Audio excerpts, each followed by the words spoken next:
I'm excited to announce that our online mindfulness fertility series is starting Thursday, April the 25th. This is a 6-week online program that helps embrace your fertility journey with proven relaxation techniques and stress management strategies that help you regain control and cope with infertility in a much more positive way. Space is very limited. Hop on the wait list and be notified first when registration opens.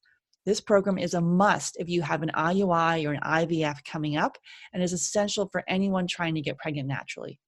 Go to fabfertile.com, that's fabfertile.com, and click on Shop Mindfulness Fertility Series to jump on the wait list. That's fabfertile, fabfertile.com, and click on the shop link and then link to Mindfulness Fertility Series to jump on the wait list. I really try and make sure that the diet is on par before pushing the supplements because, if somebody's eating fast food and not a lick of vegetables, I don't think that the supplementation is going to be as impactful as if they're eating to enhance their fertility first. Welcome to Get Pregnant Naturally, where functional medicine and natural fertility solutions will help you get pregnant and have your baby. Hey everyone, I'm Sarah Clark, and my mission is to inspire, motivate, and empower you. Most of all, I want you to wake up. So with functional medicine, we can discover what causes infertility and eventually reverse the condition.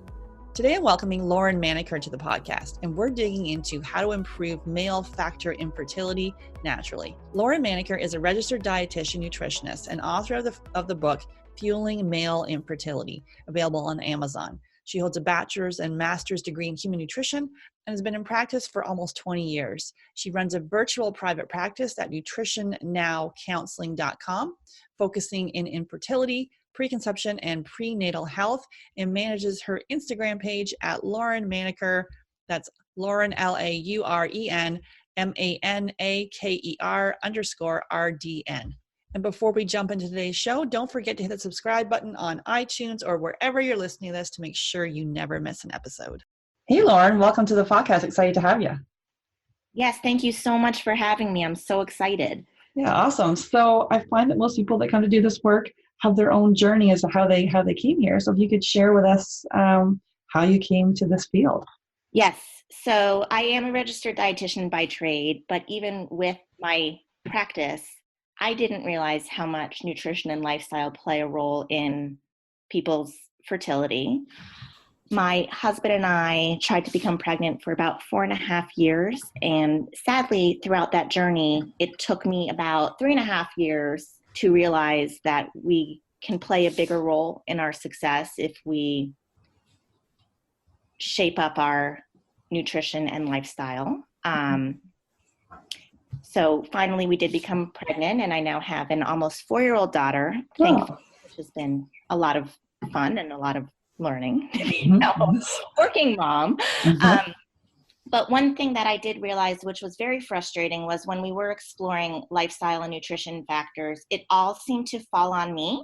Even though we had unexplained infertility, the assumption was it was the woman's issue, even though that wasn't the diagnosis. We really didn't have a diagnosis, but we got to a point where I felt like I was paying all this money for these massages to massage my trigger points, to trigger my ovaries, and turning my diet upside down and changing, just really turning my world upside down. And my husband was really just living life, and that really shouldn't be, especially with what we know now, and knowing that infertility cases are, depending on the source, between 1/3 and 1/2 of all cases are due to male factor.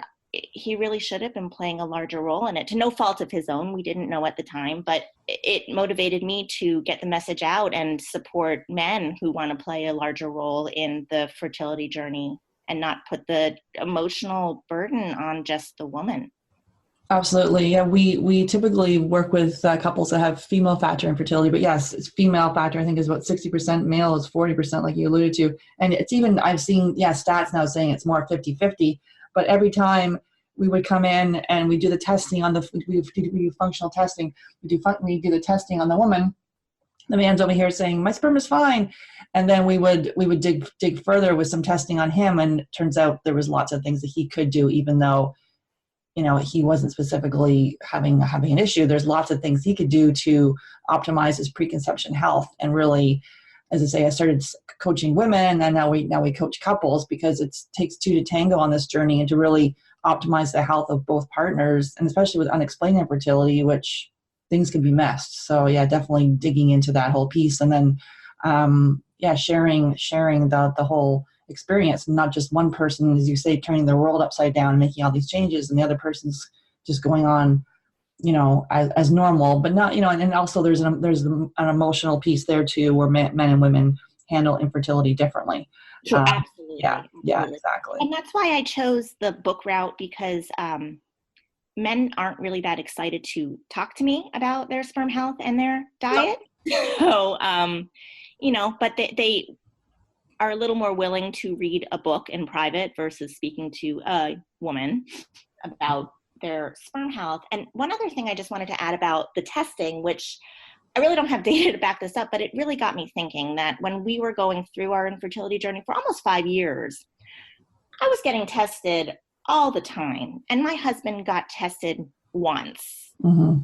Things can change over 5 years too. So, you make an assumption that you have one test 5 years ago that turned out okay. And, you really don't know, first of all. Second of all, they're testing certain things about your sperm, but a standard test does not include a test on DNA fragmentation or hormones. So, it doesn't hurt to take care of the male side of it too. It's not going to go against the goals. So why not?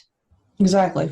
Taking care of your health is always a good idea. There's never any negative side effects to looking at your diet, your exercise, your stress levels, and preparing yourself to have the best outcome for preconception health, and then affecting your child afterwards as well. Absolutely. Mm-hmm, mm-hmm. So today we're going to dig into male factor infertility with respect to diet and stress and lifestyle. So we've got a bunch of topics to go into here today. So let's talk about diet and how that impacts male fertility. It's really interesting because there are some very good studies out there now that dig into dietary patterns and specific nutrients that have been shown to enhance some parameters of male fertility. Some are specific to just sperm count, some are specific to DNA fragmentation, but there is good evidence out there now showing that diet can play a role. The one, I guess you could call it a diet, to me it's more of a lifestyle that has been linked more than others is the Mediterranean diet pattern, that when men are following that pattern, so rich in fruits and vegetables, low on the processed foods, low in sugar, more of the nuts and the grains and the seeds, they seem to have better results than men that are eating more of a typical Western diet with the fast food and low in produce and more of the processed foods. There's a good amount of studies now supporting that. So it's reaching the point where we just can't ignore that anymore. Mm-hmm. Mm-hmm. Yeah, the healthy fats, the fishes, the fish, the limiting sweets and alcohol, or rarely, yes. Absolutely. Mm-hmm. Mm-hmm. Yeah, we typically take it a little bit further too, where we look at an elimination diet. You can check out episode 25 where we go through elimination diet. We talk about taking out the top allergens, which are dairy, gluten, soy, corn, peanuts, and eggs. So you can kind of take those out and then see if there are any sensitivities. So that takes it a little further. But yeah, the Mediterranean diet. I had Dr. Ferrer Duro, and she has a podcast called the PCOS Revolution, and she is a TCM practitioner and licensed acupuncturist, and she recommends the Mediterranean diet for women with PCOS as well. Yep, and I would agree with that too. Mm-hmm. There's very good evidence out there for PCOS. Mm-hmm, mm-hmm. And so as far as weight and how that impacts male fertility, what are the studies telling us there? So the studies are showing that obesity is related to more incidence of sperm with the DNA fragmentation and abnormal shape. So if you are considered obese, that is probably the first thing that I recommend targeting, just to get yourself to what is considered a healthy weight for you. Data is now also showing that there is a relationship between men that are considered obese and risk of miscarriage. Mm-hmm. So again, going back to what we were discussing before, how it isn't just the woman, that even if your sperm analysis is coming back normal,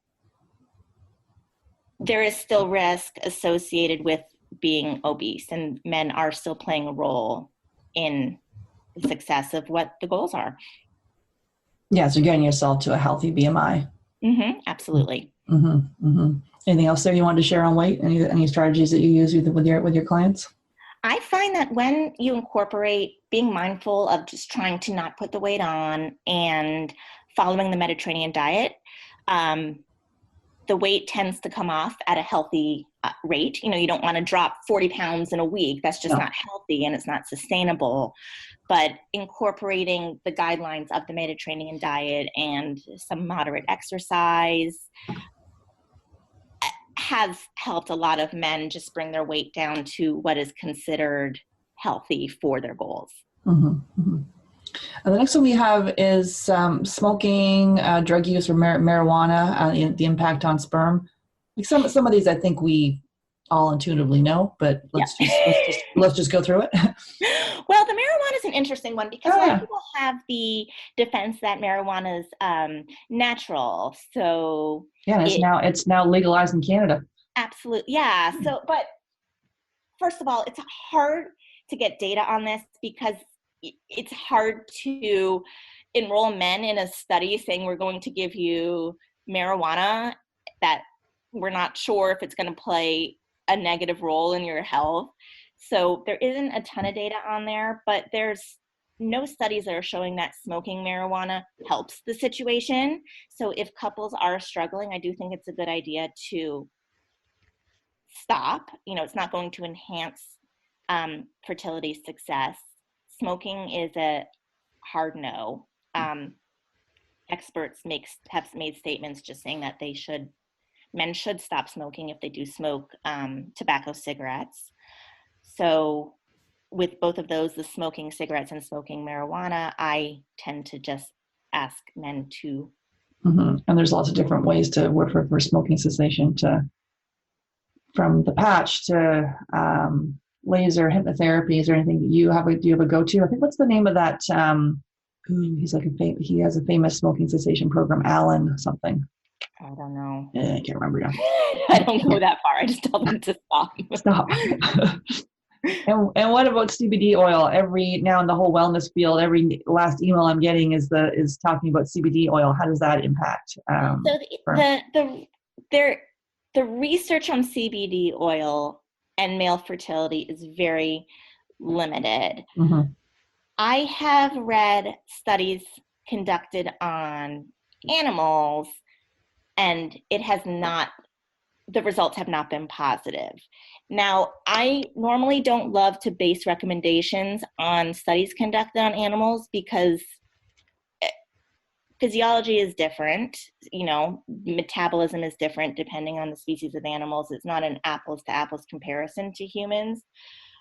I don't have any human data to base recommendations on, so I tend to err on the side of caution, and I don't proactively recommend CBD oil. If men are trying to enhance their fertility, there's plenty of other things that men can do that does have data to support its use. So I like to err on the side of caution and just not push it right now. The next one we have is alcohol. So alcohol, when I dug into the research, this one was surprising because abstaining from alcohol tends to be people's go-to recommendation. It's not a hard stop when I really dug into the research. It seems that 1 drink a day or less is okay for men that are trying to conceive, versus something like the cigarettes. That to me is a hard stop. But if men enjoy one serving of alcohol a day, I don't think that they need to stop. Yeah, and we take it, I guess, a step further, kind of looking if there's a food sensitivity. Then, so if you're having beer and you have intolerance to gluten, that may not be a good idea. And Yep, also absolutely. looking for organic wines, which I was at the local our local LCBO here and or liquor store, and I'm like, wow, quite a huge selection or a nice selection of organic wine. So that's good Yeah. to make sure it's organic, so you're not putting pesticides and Yeah. herbicides in your alcohol. And then also what was the other thing? Yeah, I think there's a whole societal thing that we have that when we go out and we think we need to drink. I got a book that I'm reading called Sober Curious. There's a whole movement. She started it in New York City with Sober Curious events where people go out, excuse me, and what would it be like not to drink? Like, why do we need to go out and have a drink?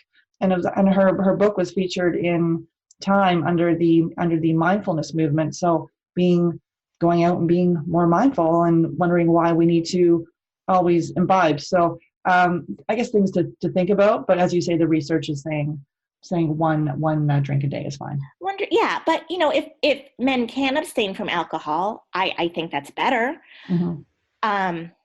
Again, there are other things that they can include that have been shown to enhance fertility. I mean, drinking alcohol doesn't appear to magically make things better for their goals. So, if they can be more mindful and abstain, that's wonderful. But if they just need that drink after a hard day's work and that's their thing, then, I feel like there are bigger battles to be won in this world. Yeah, just listening to a functional doc talk, and she was talking about for the cleanest alcohol would be to have a tequila on the rocks, not a margarita because that'd be full of sugar, but tequila. And I'm wondering if she was because tequila can be made with agave, or it can also be made with grains. So I'm assuming she probably meant the one with agave because one with grains, if you have a sensitivity, then that could be a problem. Yeah, that would make sense. I would agree with that. Mm-hmm, mm-hmm. And then, so caffeine and sperm health. So caffeine, I think when people think caffeine, they automatically go to the coffees and teas. Mm-hmm. To me, the worst culprit for sperm health is the caffeinated soft drinks. Yeah. Those really, I hate to say people should hard stop certain foods, but I do recommend to eliminate caffeinated soft drinks. I don't see any benefit to drinking them, and they are related to negative implications for men's sperm health. The soft drinks are related to lower semen volume, count, and concentration. The other drinks should be limited. I mean, if you can cut out the caffeine, I think that is a good idea. But it seems that the data is conflicting in terms of a small amount of caffeine versus no caffeine. A lot of caffeine is not recommended, but I think that's the beauty of having practitioners working with people, that everybody's different. So speaking with experts can help you determine whether you should be cutting out caffeine or just limiting the caffeine. Yeah, we recommend to do a low and slow approach to, so if you're having, 6 cups of 6 soft drinks a day or 6 cups of coffee a day, not to go cold turkey because then it'll have major withdrawal effects. So that we start with coffee. You do half regular, half decaf, and down to decaf, and down to green tea, and then down to herbal tea. For pop, you want to make sure, or for soda, you want to make sure you for every pop that you're cutting out, you have water, because otherwise then it's going to make it very difficult to quit. So it's usually about 10 days to kind of, depending on how much you're drinking, to reduce it down. And because if it's like the second day, you're got horrible headaches and nauseous and just, craving it, it makes it very difficult. Oh my, and it's no joke. I mean, those headaches can be brutal. Yeah. Yeah. And then, like you're talking about, we all have different ways that we can handle caffeine. I know for me, I have the odd decaf coffee. I can do decaf once in a while. But if I had a regular coffee by accident the other day, And I was just talking to someone yesterday about it. It just makes me so like jangly and hyper. I get into this major over planning mode where I'm like, I'm taking on the world. It just makes me so like, I feel kind of wild. And there are snips in your genes for your ability to be able to handle caffeine. So I did get my genes done with 23andMe, and I can't remember if I had something there about my ability to process caffeine, but it definitely affects me. People kind of may laugh at that, but yeah, I can feel the effects. Oh, I could feel the effects too. I'm right with you. If I have more than one, I'm flying. I feel like I can't blink. And then it's like in the middle of the night, I wake up and I'm like, oh, I could vacuum the whole house, and I don't vacuum. Exactly. Yeah, my husband loves it because there's dinner on the table and the house is spotless, but I'm wow, crazy. Yeah. Okay, and so as far as low vitamin D, so a lot of the couples that we work with, we regularly see actually both of them with low vitamin D levels. So how does low vitamin D impact sperm health?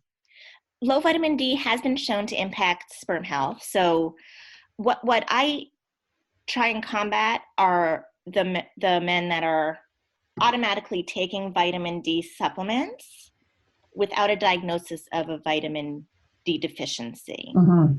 So what the data appears to suggest is for men to have their vitamin D levels tested. If they are showing to be deficient, they certainly should take supplementation. It is very, very hard to eat enough vitamin D through the diet to take in enough to bring them back to normal. But if they don't have a diagnosis of vitamin D deficiency, the supplementation doesn't appear to do anything to enhance their fertility. So what we want to do and what the goal is to combat the vitamin D deficiency with supplementation. Yeah, we had Dr. Will Cole on the podcast talking about the role with vitamin D with female and male fertility. So that's a good episode to check out, and talking about the functional range is 60 to 80. And I think sometimes you'll go to your conventional doctor and they may say everything is normal when if it's at 20 or 30, which is for 60 and 80 quite low. And we regularly see people in like the teens or even the single digits. Mm-hmm. And I have seen that too, where I'll have clients get their levels tested. They say, well, my doctor said I was fine. And I actually look at the results, and it's a little confusing because of just what you're saying. To me, when I interpret the data and the results, I classify that as low, where whichever practitioner they're seeing interprets it as normal. Mm-hmm. So I guess what I'm saying is, if they have a vitamin D level of 90, adding more vitamin D to their body probably is not the best idea. Mm-hmm. But I'm not big on just blindly supplementing too. Yes. You want to combat something. Yeah, and especially with this, if it is low to because you're doing higher doses to get it up, and then checking every 3 months to make sure where it is, and a vitamin D3 with K2, is it? Yeah. Yep. Mm-hmm. Yeah. Absolutely. Mm-hmm. Making sure that it's not just vitamin D alone. Yes. Mm-hmm. Can you go into that a little bit for us? Well, the vitamin D3 is the preferred source, and really it's inexpensive. There's the vitamin D3 and the vitamin D2, and the vitamin D3 appears to help bring the levels up to the desired range. It appears to be absorbed in a different way. And it's very easy to spot looking on the supplementation levels. Vitamin D3, it'll just say vitamin D3 or vitamin D2. One other thing that people don't realize is the vitamin D3 is a little bit more expensive for food manufacturers to use. So a lot of the milk substitute products or just any other products that say they have vitamin D added to it, it may be the vitamin D2 form. So you can eat it, but it may not bring your levels up as effectively as the vitamin D3 does. So it's just something to look out for. Mm-hmm. And then in combination with the K. Yes, and the K will help with the absorption as well. Mm-hmm. Mm-hmm. And obviously the best thing here is to get your sunshine, but depending on where you live and to get those 20 minutes of sunshine a day, but sometimes that can be hard. It can be hard, and it's 20 minutes without the sunscreen. with your skin being exposed. Mhm. I've heard some physicians say that you have to be in the sun to the point where your skin actually, if you're Caucasian, your skin actually turns a pink color. Hmm. And that's an indication that you're getting that transition to produce the vitamin D in your skin. The intermittent, walking to your car and then stepping outside for a break doesn't appear to have as much of an effect. And that's just challenging in today's society, even considering, with all the buildings, if you live in a big city, there's a lot of shade, so you're not Mhm. getting that direct sun exposure. So it's a tough thing to do, to just depend on the sun. And Mhm. some people can, and that's where the testing comes into play. That's right. Yeah, to check that, because I think that's regularly missed. I do Um, too. yeah. And so as far as oxidative stress, how does that impact sperm? So oxidative stress, you need a little bit of oxidative stress for sperm to function. Oxidative stress is caused by free radicals that are in the body. Too much oxidative stress can have a negative effect on the sperm. It can attack the DNA and the proteins in the sperm. So one of the go-to ways to combat oxidative stress is to focus on antioxidants. So the anti goes against the Mhm. oxidative stress. So again, going back to the Mediterranean diet with the fruits and the vegetables and the whole grains, and even if somebody is avoiding gluten, things like quinoa is something that they can explore. It's the gluten-free whole grain that they can explore. Beans and legumes are great dietary sources of antioxidants. And then some couples like to explore supplementation, which, if that's what they know is going to be successful for them, if they're not going to be able to get it through their diet, which is to me the preferred way, that's also something to explore. What to me is interesting digging into the research is there are certain antioxidants that combat different conditions. So, just saying a general take a antioxidant pill isn't, it may be great for the ones you choose, may be great for sperm motility, but not so much for DNA fragmentation. So again, working with a practitioner or doing your homework is a good practice, just so you're not wasting your money and taking a handful of pills that you may not really need for your personal challenges. That's right. Yeah, we take a targeted approach using the testing, and then instead of going off with bags and bags of pills, it's for a targeted short period of time. And then some of them, there are maintenance ones that you'll need, like a vitamin D or a magnesium or a fish oil or a prenatal. But some of the other ones, it's like, to take them long term Absolutely. doesn't make sense. Yeah. And, a lot of companies are very good with their marketing, and they'll make these pills that they say are targeted for men's sperm health, right? Uh-huh. And, they say it helps combat the oxidative stress, which is important. And that's something that you do want to do if you're trying to enhance your fertility as a male. But then when you compare the levels of what they're adding to their supplements versus what the research actually says, it isn't always consistent. So that is something to look out for too, is just the very good marketing, but not really delivering what every person needs for their body. Yeah, we always recommend professional grade supplements. Don't have an affinity for one brand, but it's more professional grade, because if it's got any kind of claim on it, usually even with foods and things like that, when there's all these claims, run the other way. Yes, please. Yeah, and also for oxidative stress, chocolate can be a good one too. So a nice dark chocolate. Oh, absolutely. And I'll have some clients come in and they feel so guilty. They say, I have such a sweet tooth and I have to eat chocolate. And, great. The higher cocoa level, the better. Mhm. There are worse things you can do than eat chocolate. I think it's a good thing to welcome into your diet. Mm-hmm, mm-hmm. Again, if you have a high gluten sensitivity, potentially there's cross reactors, and chocolate might be one of them. So you may not want to have it every day, depending on, or you might want to get tested first to see if that is an issue. But that kind of goes down a little bit of the rabbit hole there. But yeah, and just making sure that it is dark. If you're at 50% chocolate, that might be a little too milky. Yeah, totally. Too. Yeah. And then, I really try and push the food over the supplements. And I Mm-hmm. haven't really interesting studies comparing certain nutrients, getting them in food form versus getting them in supplementation form.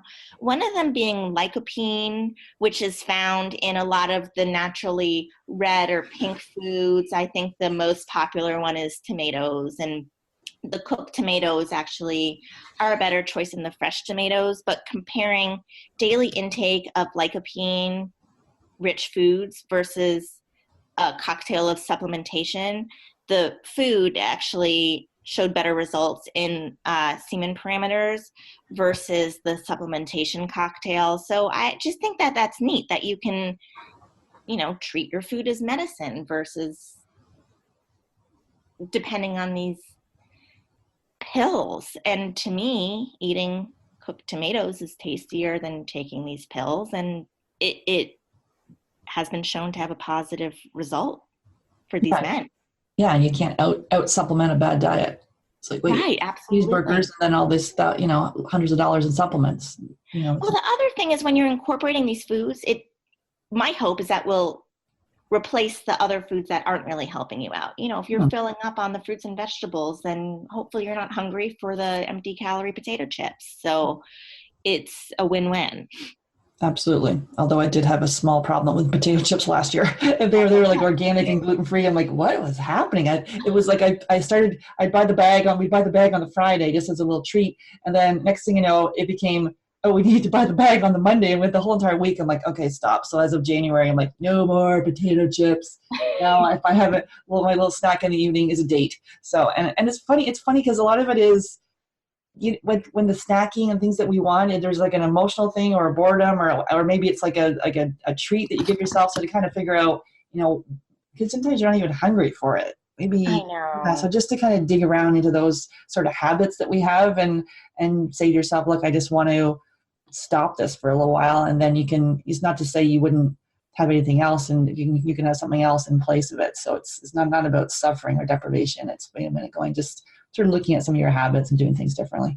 Oh, absolutely. So, things like incorporating lycopene-rich food, it just might become a new habit for you versus grabbing the foods that you're used to eating. But, I'm guilty of the potato chip thing too, especially growing up. I used to spend my summers in Canada. I don't know if they still have the ketchup flavored potato chips out there, but we do not have those. I live here in South Carolina. Mm-hmm. So, there's a nostalgia to it too. There's emotion to eating certain foods. So I would never take away ketchup potato chips if people enjoy them because I love them and I miss them. But, moderation is key, and just being mindful of what you're eating and not sitting in front of the television and gorging on a bag and actually enjoying what you're eating. I don't see anything wrong with that once in a while either. Mm-hmm. And there's also lots of alternative sort of somewhat, you can do this healthy, somewhat healthy, I have in air quotes, snacks where you can do, well, these ones would be somewhat healthy, the kale chips, or there's lots of different other chippies, if you like that crunch to swap out potato chips if we're on that one. Oh, absolutely. Yeah. And so as far as some lifestyle suggestions, what are some lifestyle tips we can have here to help with sperm? So the lifestyle suggestions, to me, the biggest one is sleep, which is so hard for people to do, but, present company included. Mm-hmm. But there are some studies showing that men that sleep fewer than 6 hours a day, their semen parameters are different than men that are getting adequate amounts of sleep a day. It's, a lot of people have heard this before, but the sleep hygiene is very important. And then, of course, once you are successful and you become a parent yourself, you want to have healthy sleep habits because sleep is a commodity once the kiddo's here. So starting that early is a good idea. So limiting the blue light exposure with the cell phones and the computers 2 hours before you go to sleep, doing something relaxing before you go to sleep, just whatever works for you. But, pushing yourself to stay up to catch one more episode on Netflix is just really can be a detriment to your fertility goals, which people don't really think about. So sleeping is key. Absolutely. Yeah, we work for months with couples on sleep hygiene. Yeah, looking at the blue light. You can use the app Flux F.lux to help the light on your screens, and also yeah, those blue light blocker glasses. You can put those on to help with that helps with the melatonin production. Yeah. Um, And, they do make some that aren't as nerdy as they used to be. My father gave me some clip-on blue blockers that even my 3-year-old makes fun of me for wearing, but I've come across some that aren't as painful to look at. So it's, you don't have to compromise your style if you want to block the blue light too. Yeah, there's some cool ones, Swannies, SWANNIES, to check out. But yeah, and also even just keeping your room dark. We have our room is faces the street, so we have the block out blinds, but there was still like a little teeny bit of light coming in, and I was like, okay, I'm gonna try a sleep mask, and I got this mask, and it's got my husband's favorite hockey team, the Toronto Maple Leafs, on it, so he looks over and laughs. But this mask has been great. I feel like I'm in a little cocoon, and Yeah. it was pretty dark in there before, but just those little teeny pieces of light, it just it does make a difference. Oh, little things. I started sleeping with NASCAR grade earplugs because Oh, the smallest amount of darn! noise. I should get that. My husband's snoring. Apparently, I My snore too. husband But does too. That was my gift to myself. They're on Amazon. I mean, NASCAR grade. I mean, they really, really, it's amazing. Because I'm such a light sleeper that the smallest amount of heavy breathing would wake me up, and it breaks up your sleeping pattern, and it plays a role. So I throw those babies in before I go to sleep, and I don't hear a thing. So they just Google NASCAR grade earplugs on Yep. Amazon, and it'll come up. Mhm. Oh, sweet, Yep. great. And what about exercise and sperm health?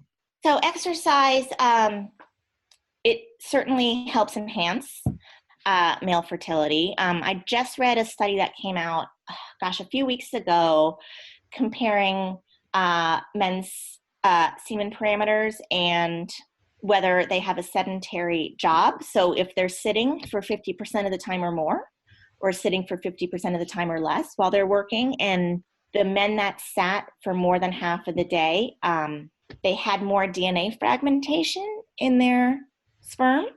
It's something people don't think about. If you have a desk job, you have a desk job.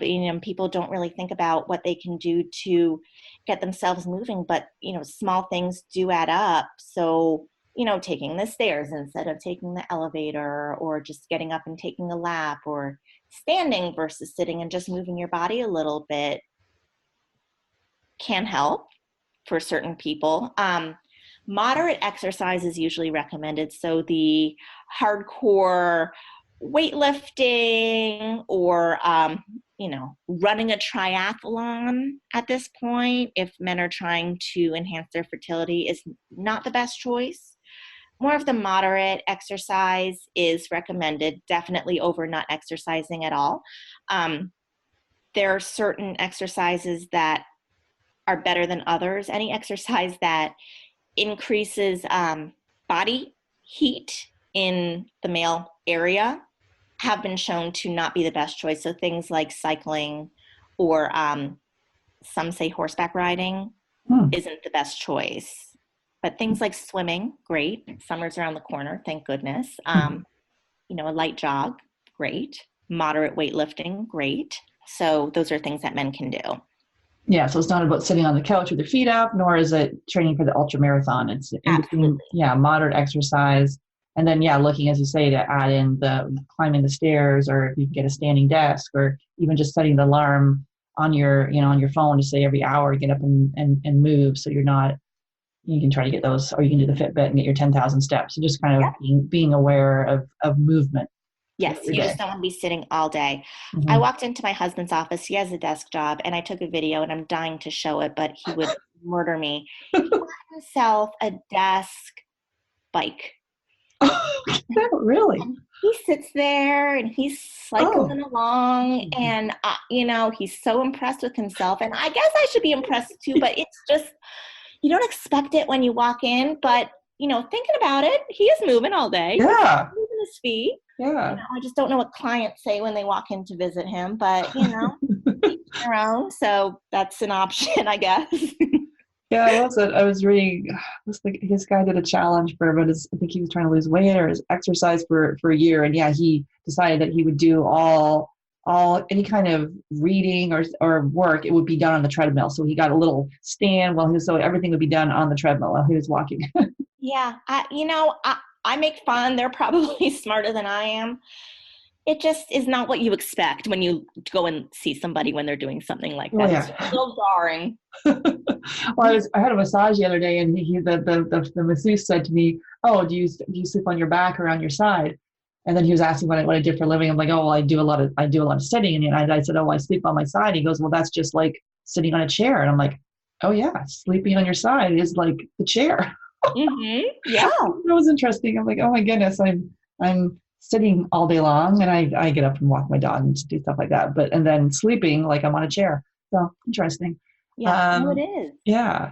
And as far as stress, how does that impact our sperm? So stress is a toughie. It Our definitely sperm. has been shown to impact sperm, but it's a catch-22 because trying to get pregnant is stressful. And Mm, then people are telling you to decrease your stress, which doesn't help. It's like telling someone to calm down when they're upset. It makes you even more angry when mm, somebody's telling you to calm down. So unfortunately, though, it is something that has been shown in very good studies to impact men's sperm health negatively. So they just have to find a healthy way to reduce their stress. And I think that that's something that women can do to support their male partner too, if they want to say go play hockey with their buddies and there's tons to do around the house. Giving them a hall pass to do that, if that helps them manage their stress, will help them in the long run. So being mindful of, both partners really, for the men and the women, stress management does have to be on the forefront of their minds, and some things may have to fall to the wayside to allow people to do what they have to do to keep their stress level in check. mm-hmm. Yeah, when I'm coaching couples, I find the women are sort of will gravitate more to the affirmations, visualization, the mindfulness, that piece, the even some of the journaling. Men, I just find coaching them, they actually overwhelmingly seem to say getting out in nature is Yep, what helps them. Getting I agree. outside, either walking or hiking or hunting or being outside with their buddies. That seems to be where they help to relieve stress, and then just making that a priority to actually get outside in nature, especially if you live in a cold climate, to sort of force yourself to get outside too. Yep. And I find that even at home, I used to roll my eyes when my husband would want to take a day in the weekend to go golfing with his buddies. Because now with us, with a child, there's plenty for him to do around the house, but he needs it. I get to go to my yoga and I get to do what works for me, and Hmm. he's working all week and he doesn't have an opportunity to have that release that I found in the long run. When he gets to be outside and golf with his friends on a Saturday morning, he comes back better for me. He's less stressed. It's what he needs. And I'm at the point now where I'm encouraging him to do it because his body needs it. It's just as important as eating well, in my opinion. Absolutely, totally agree. Yeah. Now, as far as environmental factors that impact sperm, there's a lot. So, what's your take on that one? So environmental factors, the biggest thing for me, which is getting a lot of attention for women, but all those endocrine disruptors and hormone disruptors. So those items that can be found in personal care products or cleaning supplies, they certainly have been shown to play a role in male fertility as well. So one of the culprits that I really try and steer clear from are the body sprays.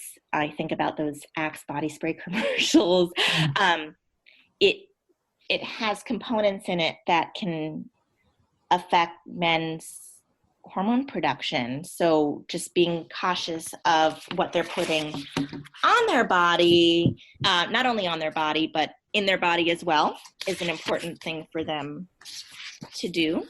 So things like the PCBs, the BPA that you find in some canned goods, the dioxins, things like that, things that you find in your shampoos and your soaps. You want to find a better option that won't mess with your endocrine system.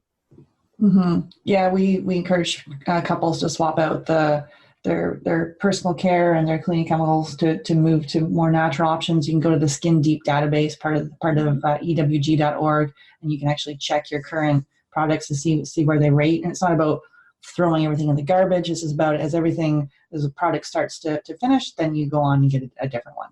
Yep, absolutely. And I've seen some couples go crazy with this. I mean, in this day and age, you there's no way that you are going to cut out every single thing in the world that may affect your hormones, unless you live in a bubble. So Rome wasn't created in a day, basically, as you're saying. So, small changes can make big impacts. So, little at a time without adding stress to your life, because that's not good either. Exactly. Yeah. And then looking at, so as far as your plastic containers, moving to glass containers, and if you're heating them in the microwave, well, first of all, try not to use the microwave, but if you have to, just use a glass container to heat it, definitely not plastic. And then, looking at your plastic water bottles, moving to a glass or a stainless steel. Absolutely. The plastic leaching into there. And then also obviously switching to organic foods too. The environmental, I just saw it today, I haven't looked at it yet, but the environmental working group, their Dirty Dozen for 2019 just came out. We're recording this on, what's this, March 20th, just came out today. So they're talking about the foods that are the highest sprays with pesticides. I think last year the strawberry topped the list, like 75 chemicals on one little strawberry. Always get organic. Which definitely, there's lots of studies linking this to impacting fertility, male and female. There is. And there was one study that just came out. This was more related to female fertility, but looking at dietary patterns with really IVF.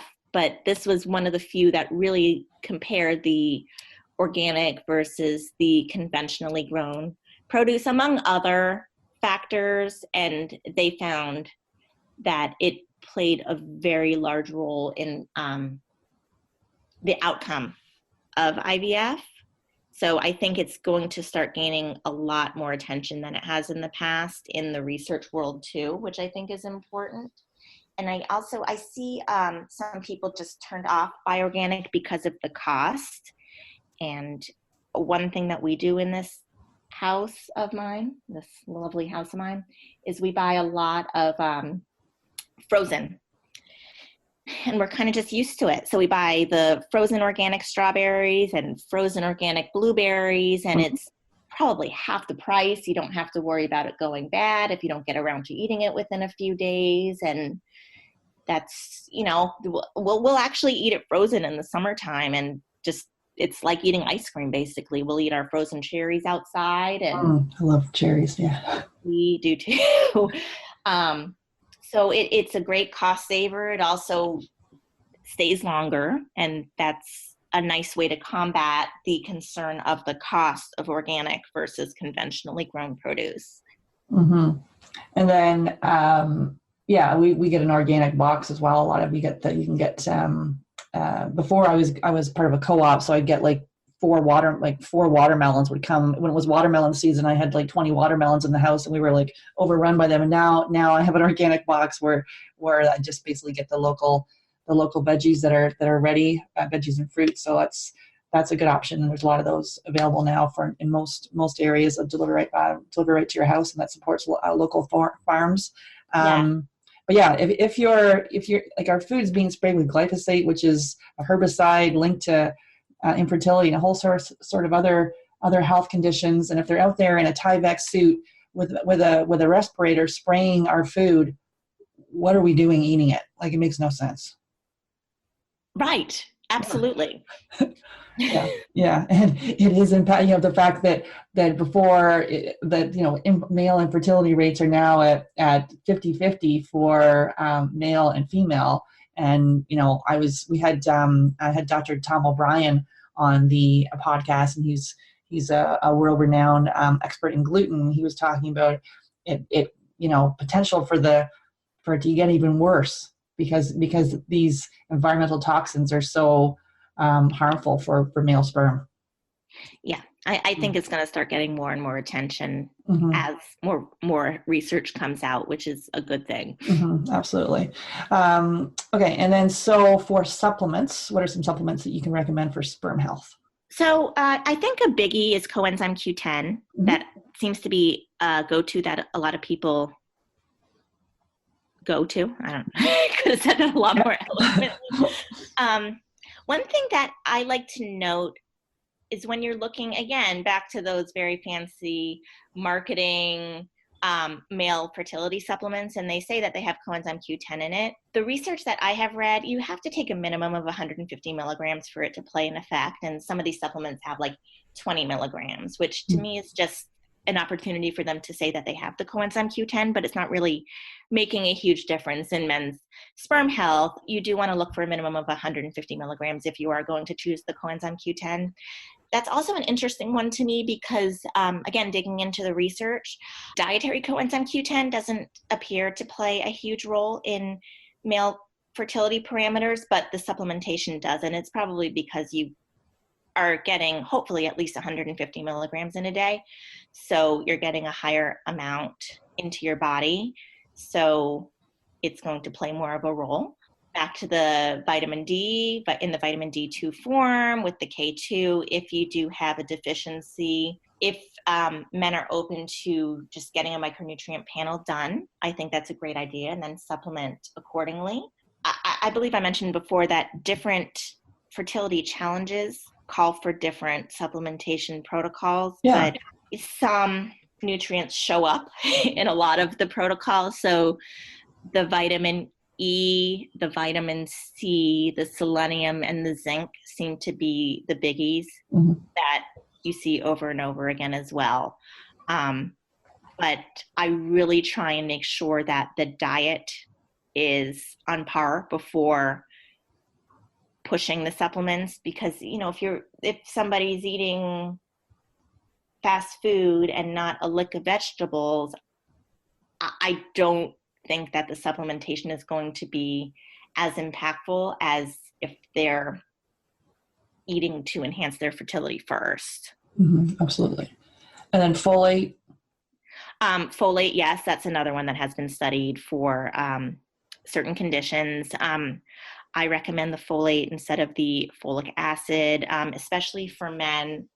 And if they are going to be taking it long term, there are some studies that are showing a relationship between taking the synthetic form, the folic acid, and increased risk of certain cancers. And the folate is more of the natural form, and it won't build up in your system.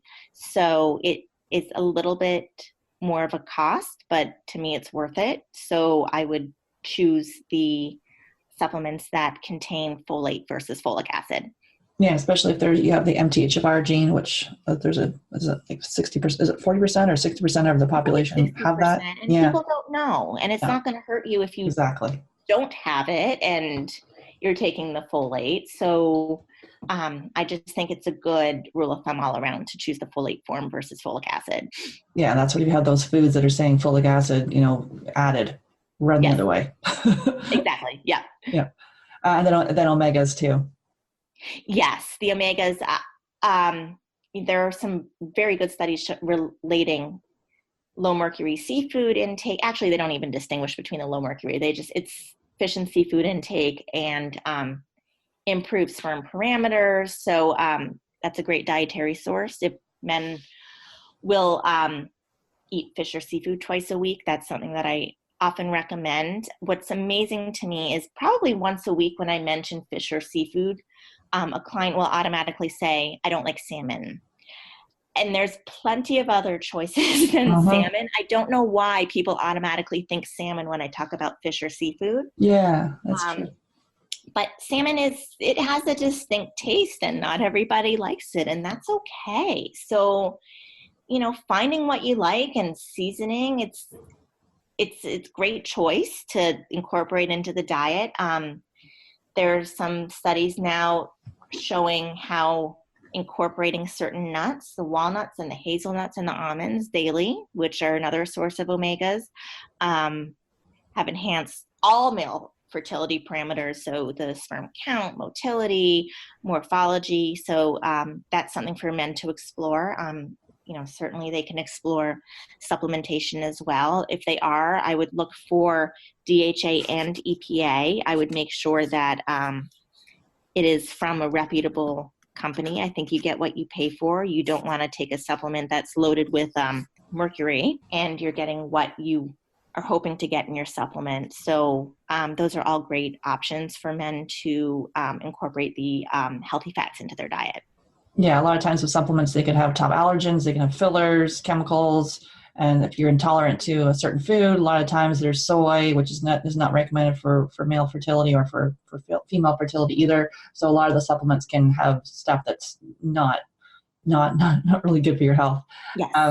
Yeah, and as far as just back to the fish there, I got Gwyneth Paltrow's new book, The Clean Plate, and she's just got some awesome recipes in there. We made little, this is the salmon, but you could put, if you don't like salmon, you can put other fish in there, just using parchment paper, and then it had like little slices of fennel, some capers, some shallots, and then a little bit of olive oil, and you wrap it in a little parchment paper and pop it in the oven for like, I think it was like 15 minutes, and it comes out and you've got this, like, you feel like you're at a restaurant with this little package of wonderful fish. So it's super easy and delicious too.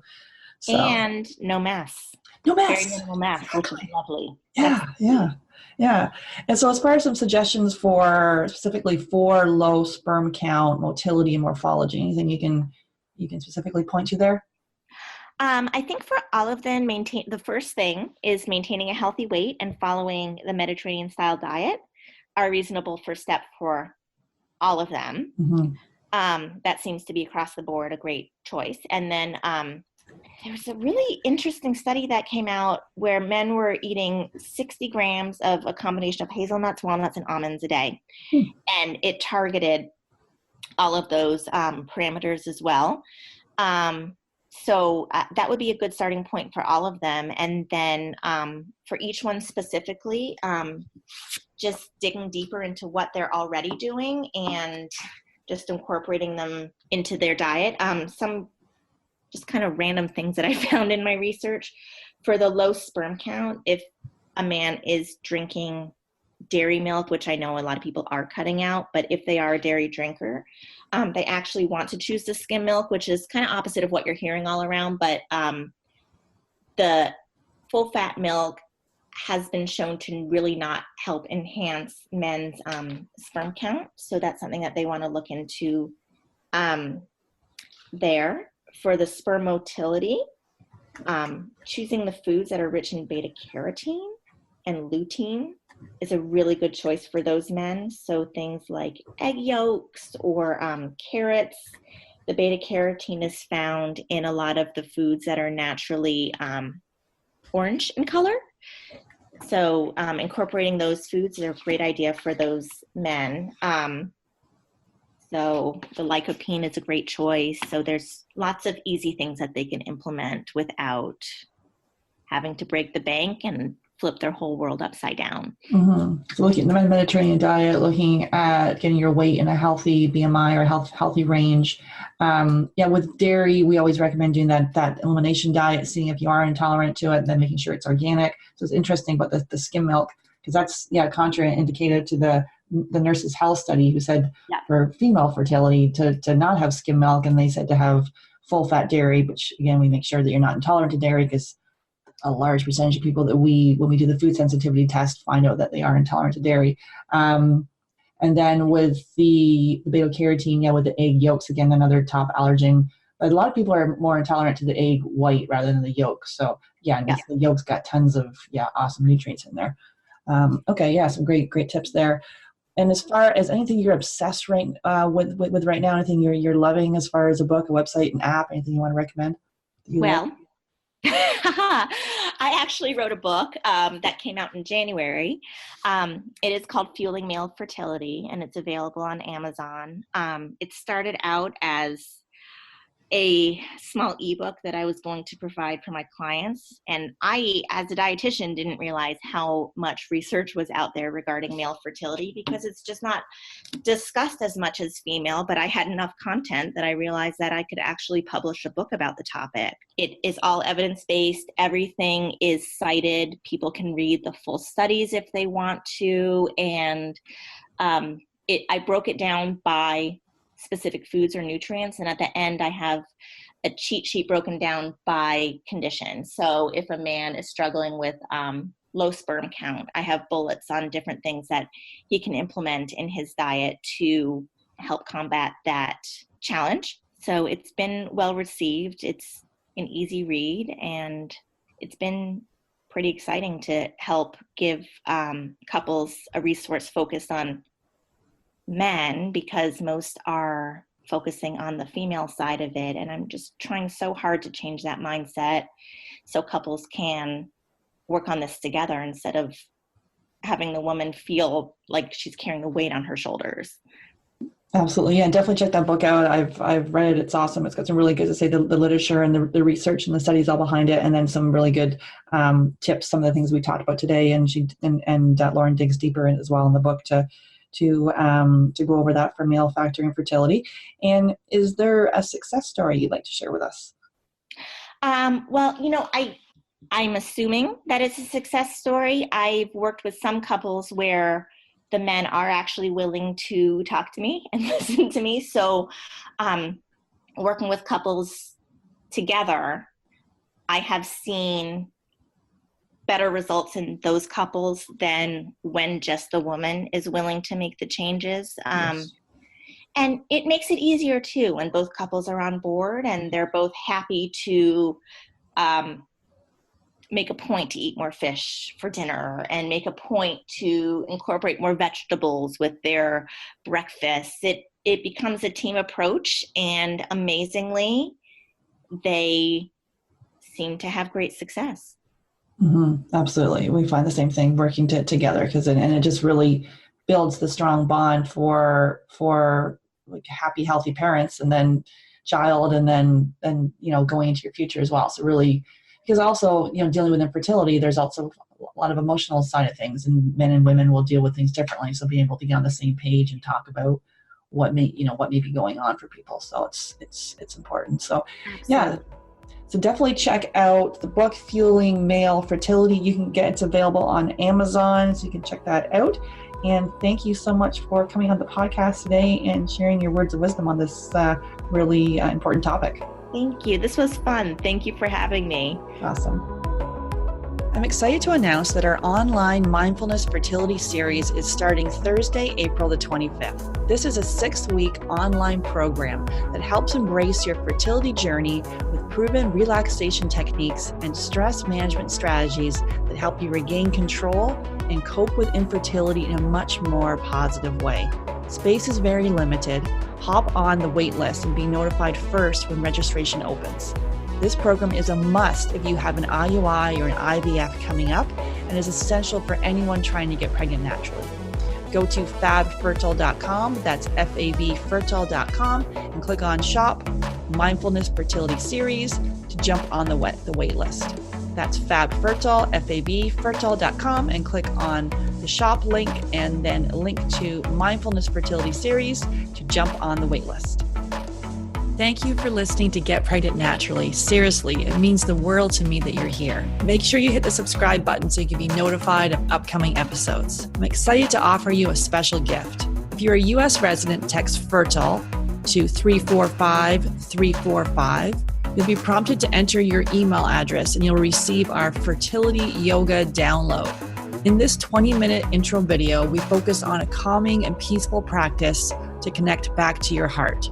These simple fertility yoga poses can help quiet negative thoughts and make you feel more in control. Download it now and get started today. So for U.S. residents, text FERTILE, FERTILE, to 345-345. For non-U.S. residents, go to www.yogafreebie.com to access your special gift.